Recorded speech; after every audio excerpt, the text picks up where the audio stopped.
আমার কাজ কি আছে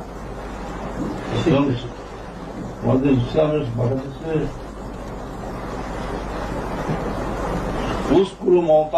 মহাসেনার একজন মানুষ যদি মারা যায় তাহলে ওনার গুণের কথা বলো,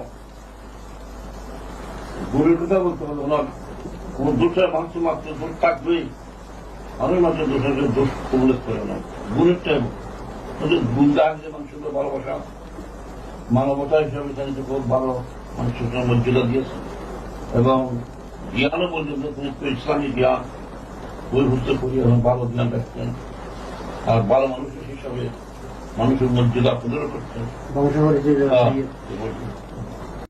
আমরা এখন সাক্ষাৎকার নিচ্ছি যে ব্যক্তিত্ব থেকে উনি হচ্ছেন সোবহানী আলিয়া মাদ্রাসার চট্টগ্রাম পাথরঘাটস্থ সোবহানী আলিয়া মাদ্রাসার প্রাক্তন অধ্যক্ষ এবং যুগবরেণ্য বিশিষ্ট ব্যক্তিত্ব আলেম জনাব মৌলানা সৈয়দ শামসুল হুদা সাহেব মাদ্রাজিল্লাহ আলীর নিকট থেকে আমরা এখন একটা সাক্ষাৎকার নিচ্ছি। প্রশ্ন করছেন জজবা সম্পাদক জনাব খানকার খালেদ দিয়ে। আমাদের প্রশ্ন হচ্ছে যে আজকে হচ্ছে নুরুল বখতিয়ার শাহ ইন্তেকাল হয়েছে, আপনি এসেছেন, আপনি জানাজার নামাজ পড়াবেন আশা করি। আমাদের প্রশ্ন হচ্ছে যে আপনি একজন শরীয়তের আলেম, সেই হিসাবে যে শরীয়তের দৃষ্টিকোণে আপনি নুরুল বখতিয়ার শাহকে কিভাবে মূল্যায়ন করেন? প্রশ্নটা হচ্ছে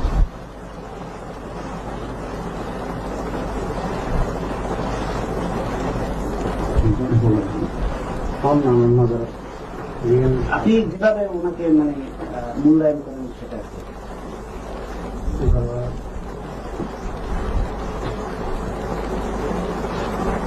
কথা হলো যে উনি হলে এক লিনিয়ে, আমরা হলে এক লিনিয়ে।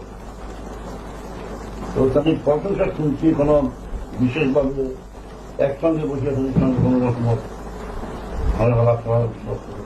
আমি শুনছি তিনি বলে ইতিহাস মানুষের খুব মেহমানদারি করে খাওয়া আর এবং তিনি কিছু এরম সম্বন্ধে কিছু জ্ঞান রাখতেন, ভালো জ্ঞান রাখতেন, কিছু বৈভূত বাংলাতে পড়িয়ে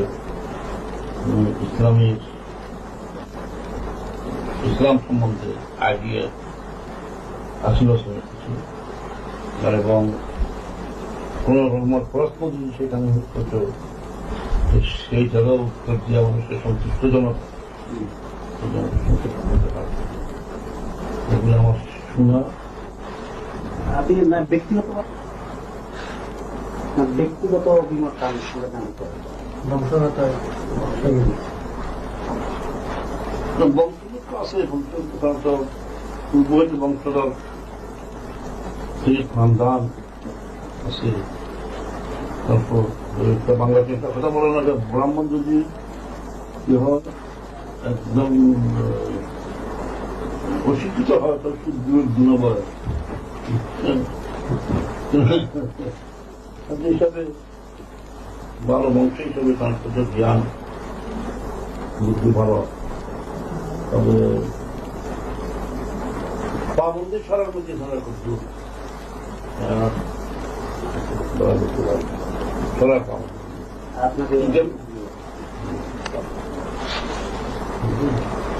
যুগবরেণ্য এবং প্রখ্যাত বহু বিশিষ্ট বিশিষ্ট আলেমকে আমি ওনার সান্নিধ্যে দেখেছিলাম। তারপর ওনার কাছে এরা বিভিন্ন রকমের প্রশ্নোত্তরের সদুত্তর পেয়েছেন। আমি এই প্রসঙ্গে ওনাকে মূল্যায়ন করি যে বর্তমান যুগে উনি একজন বিশিষ্ট তাত্ত্বিক। এ ব্যাপারে আপনি সত্য বলবেন না? আমি সত্য না বলে অসত্য বলবার আমার কাজ দরকার কি আছে। আমাদের ইসলামের বাংলাদেশে